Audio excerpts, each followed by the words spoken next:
ముఖ్యమైనటువంటి గమనిక, నరేసర్ IAS academy అనేటువంటి యాప్ను మీరు ప్లేస్టోర్ నుంచి డౌన్లోడ్ చేసుకోండి. పాలిటీ, సొసైటీ, కరెంట్ అఫైర్స్కి సంబంధించినటువంటి టెక్నిక్స్తో కూడినటువంటి ఎగ్జామ్ ఓరియంటెడ్ షార్ట్ వీడియోస్ అనేటువంటివి ఫ్రీగా అందించడం అనేటువంటి జరుగుతుంది. అదేవిధంగా గ్రూప్ 1 మెయిన్స్కు ప్రిపేర్ అయ్యేటువంటి ఏపీ తెలంగాణ అభ్యర్థులందరికీ కూడా పాలిటీ, గవర్నెన్స్కి సంబంధించినటువంటి లైవ్ క్లాసెస్ అనేటువంటివి ప్రారంభించడం జరిగింది. సో అదేవిధంగా ఇక నరేసర్ ఆన్లైన్ క్లాసెస్ అనేటువంటి యూట్యూబ్ ఛానల్ ఎవరైతే సబ్స్క్రైబ్ చేసుకోలేదో ప్లీజ్ సబ్స్క్రైబ్ చేసుకోండి.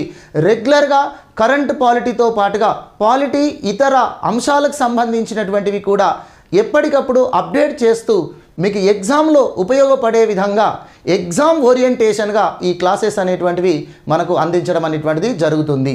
సో వీలైతే మీరు వేరే వారికి కూడా షేర్ చేయండి, మీ ఫ్రెండ్స్ కానీ రిలేటివ్స్ కానీ. సో ఈరోజు క్లాస్లో మనం చెప్పుకోబోయేది ఏమిటి అంటే కరెంటు పాలిటీ అంశాలు. 2022కు సంబంధించినటువంటి కరెంటు పాలిటీ అంశాలు ఏమిటో ఒక్కసారి చూద్దాం. ఎస్ఐ ప్రిలిమ్స్ రాయబోయేటువంటి ఏపీ అభ్యర్థులు కూడా ప్లీజ్ ఈ వీడియో మీకు ఎంతగానో ఉపయోగపడుతుంది. అదేవిధంగా తెలంగాణలో గ్రూప్ 4 కానీ గ్రూప్ 2, గ్రూప్ 3 కానీ ఇతర ఎగ్జామ్స్ రాసే అభ్యర్థులందరికీ కూడా ఇది ఉపయోగపడే విధంగా మనకు కరెంటు పాలిటీ అంశాలు అనేటువంటివి ఇందులో ఉంటాయి. సో జమ్మూ అండ్ కాశ్మీర్ అనేది ఇటీవల వార్తల్లో మనకు నిలిచినటువంటిది. సో మన జమ్మూ అండ్ కాశ్మీర్ అనగానే 370 ఆర్టికల్ అనేటువంటిది గుర్తుకొస్తుంది.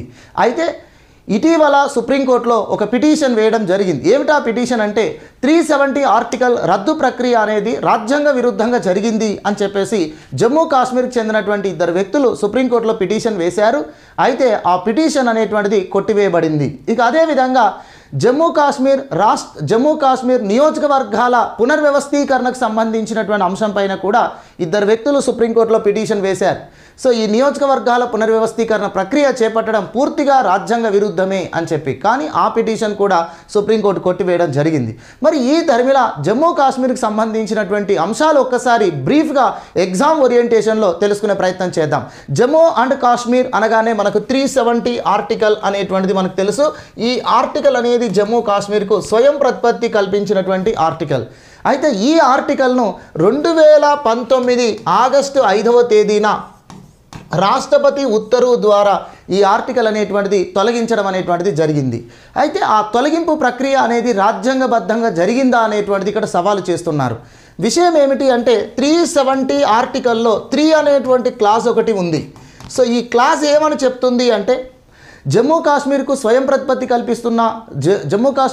ప్రతిపత్తి కల్పించేటువంటి అధికారాలను ఉన్నటువంటి 370 ఆర్టికల్ను రద్దు చేయాలి అంటే జమ్మూ కాశ్మీర్ రాజ్యాంగ పరిషత్ ఏర్పాటు చేయాలి. జమ్మూ కాశ్మీర్ రాజ్యాంగ పరిషత్ యొక్క ఆమోదం ఉంటేనే 370 ఆర్టికల్ను రాష్ట్రపతి రద్దు చేయగలరు అని చెప్పేసి ఇక్కడ 3వ క్లాజ్ అనేటువంటిది పేర్కొనబడింది.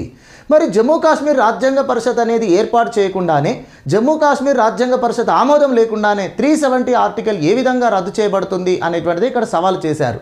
కానీ ఇక్కడ మనకు 370 ఆర్టికల్ రద్దు చేస్తూ రాష్ట్రపతి ఉత్తర్వులు జారీ చేస్తూ 2 కాన్స్టిట్యూషన్ ఆర్డర్స్ అనేటువంటివి వచ్చాయి. సో దాన్ని మనం ఇక్కడ తెలుసుకోవాల్సి ఉంటుంది. ఒకటి ఆగస్టు 5న 272 కాన్స్టిట్యూషన్ ఆర్డర్ అనేటువంటిది ఒకటి వచ్చింది. మరొకటి ఆగస్టు 6న 273 కాన్స్టిట్యూషన్ ఆర్డర్ అనేటువంటిది రావడం జరిగింది. 272 రాష్ట్రపతి ఉత్తర్వులు లేదా కాన్స్టిట్యూషన్ ఆర్డర్ ఏమిటయ్యా అంటే ఇక్కడ మనకు 370వ ఆర్టికల్లో 3వ క్లాసులో ఏదైతే జమ్మూ కాశ్మీర్ రాజ్యాంగ పరిషత్ అనేటువంటి పదం ఉందో దాన్ని జమ్మూ కాశ్మీర్ శాసనసభగా మారుస్తూ ఈ ఆర్డర్ చేశారు.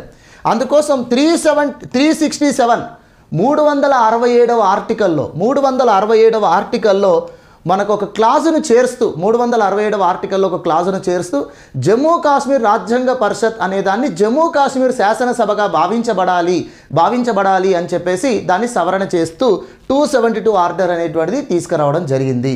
సో దాని ప్రకారము జమ్మూ కాశ్మీర్ రాజ్యాంగ పరిషత్ ఏర్పాటు లేకుండానే జమ్మూ కాశ్మీర్ శాసనసభ ఆమోదంతో 370 ఆర్టికల్ రద్దు చేసేటువంటి వెసులుబాటు అధికారం అనేటువంటిది కేంద్రానికి రాష్ట్రపతికి దక్కింది. ఇక 273 అనేటువంటి కాన్స్టిట్యూషనల్ ఆర్డర్ ఏమిటి అంటే జమ్మూ కాశ్మీర్ శాసనసభ అనేటువంటిది లేదు కాబట్టి జమ్మూ కాశ్మీర్ శాసనసభకు ఉన్నటువంటి అధికారం పార్లమెంటుకు ఉన్నట్టుగా భావించబడి పార్లమెంట్ ఆమోదంతో దీన్ని తొలగించవచ్చును. మరియు అదేవిధంగా ఇక నుండి రాజ్యాంగ నిబంధనలన్నీ కూడా భారత రాజ్యాంగ నిబంధనలన్నీ కూడా జమ్మూ కాశ్మీర్కు వర్తించే విధంగా ఈ ఆర్డర్ అనేటువంటిది ఆగస్టు 6న చేయడం జరిగింది. కాబట్టి మనకి ఎగ్జామ్లో జమ్మూ కాశ్మీర్ ప్రత్యేక ప్రతిపత్తి కల్పిస్తున్న 370 ఆర్టికల్ను లిఫ్ట్ చేయడానికి రాష్ట్రపతి ఆర్డర్స్ ఏవి అని అన్నప్పుడు 272, 273 అనేటువంటి విషయాన్ని ఇక్కడ మనం గుర్తుంచుకోవాలి. ఇక మరొక విషయం ఏమిటి అంటే ఈ జమ్మూ కాశ్మీర్కి సంబంధించినటువంటి ముఖ్యమైనటువంటి అంశం ఏమిటి అంటే నియోజకవర్గాల పునర్వ్యవస్థీకరణకు సంబంధించి నియోజకవర్గాల పునర్వ్యవస్థీకరణ. సో దీన్ని మనము డీలిమిటేషన్ అని చెప్పేసి అంటాం. సో నియోజకవర్గాల పునర్వ్యవస్థీకరణ అనేది జమ్మూ కాశ్మీర్ కోసము ఒక కమిషన్ అనేటువంటిది వేశారు. సో ఆ కమిషన్ ఎవరు, కమిషన్ చైర్మన్ ఎవరు, ఈ డీలిమిటేషన్ కమిషన్ అనేటువంటిది ఏ విధంగా ఏర్పాటు చేస్తారు, వీటికి సంబంధించిన అంశాల గురించి కూడా అభ్యర్థికి అవగాహన ఉండాలి. జస్టిస్ రంజనీ ప్రకాష్ దేశాయి నేతృత్వంలో జస్టిస్ రంజనీ ప్రకాష్ దేశాయి నేతృత్వంలో ఈ డీలిమిటేషన్ కమిషన్ అనేటువంటిది వేయడం జరిగింది. డీలిమిటేషన్ కమిషన్ను రాష్ట్రపతి ఏర్పాటు చేయడం జరుగుతుంది. ఈ కమిషన్కు సుప్రీంకోర్టు రిటైర్డ్ జడ్జి చైర్మన్గా ఉంటారు. మరియు డీలిమిటేషన్ కమిషన్కు కార్యదర్శిగా కేంద్ర ఎన్నికల సంఘం చీఫ్ ఎలక్షన్ కమిషనర్ ఉంటారు. సో ఈ విషయాన్ని గుర్తుంచుకోండి. అదేవిధంగా ఆ రాష్ట్ర ఎన్నికల కమిషనర్ కూడా అందులో సభ్యులుగా ఉంటారు. సో ఇది డీలిమిటేషన్ ప్రక్రియ అనేది మరి జమ్మూ కాశ్మీర్కు చేసినటువంటి ఈ ప్రక్రియ ఎందుకు చేపట్టారు అంటే జమ్మూ కాశ్మీర్లో లోక్సభ అసెంబ్లీ స్థానాలను పెంచడం కోసము ఈ ప్రక్రియ అనేటువంటిది ఈ కమిషన్ అనేటువంటిది ఏర్పాటు చేశారు. ఈ ప్రక్రియను చేపట్టడం జరిగింది.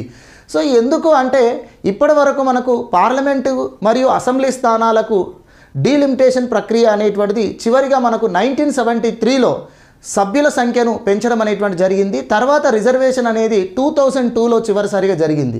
సో ఆ సమయంలో మనకు జమ్మూ కాశ్మీర్కి సంబంధించినటువంటి డీలిమిటేషన్ ప్రక్రియ అనేటువంటి జరగలేదు. కాబట్టి ఇప్పుడు 2011 జనాభా లెక్కలను బేస్ చేసుకొని ఇక్కడ జమ్మూ కాశ్మీర్కి సంబంధించినటువంటి డీలిమిటేషన్ అనేటువంటిది నియోజకవర్గాల పునర్వ్యవస్థీకరణ అనేటువంటి చేస్తున్నారు. సో దీని ప్రకారం మనకు లోక్సభ స్థానాలను అసెంబ్లీ స్థానాలను పెంచడం అనేటువంటి జరుగుతుంది. సో ప్రస్తుతం మనకు జమ్మూ అండ్ కాశ్మీర్, లదాఖ్ అని చెప్పేసి 2 కేంద్రపాలిత ప్రాంతాలు ఉన్నాయి. మనకు తెలిసిందే లదాఖ్ అనేటువంటిది ఒకే లోక్సభ నియోజకవర్గమును కలిగి ఉంటుంది. కానీ జమ్మూ కాశ్మీర్ మాత్రం ప్రస్తుతం 5 లోక్సభ నియోజకవర్గాలు ఉన్నాయి. ఈ 5కు బదులుగా 6 లోక్సభ నియోజకవర్గాలను పెంచడం కోసం ఈ కమిషన్ సిఫార్సులు చేయడం జరిగింది. ఇక అదేవిధంగా అసెంబ్లీ స్థానాలకు వచ్చినట్లయితే జమ్మూ కాశ్మీర్ అనేది ఒక రాష్ట్రంగా ఉన్నప్పుడు 87 అసెంబ్లీ స్థానాలు ఉండేవి.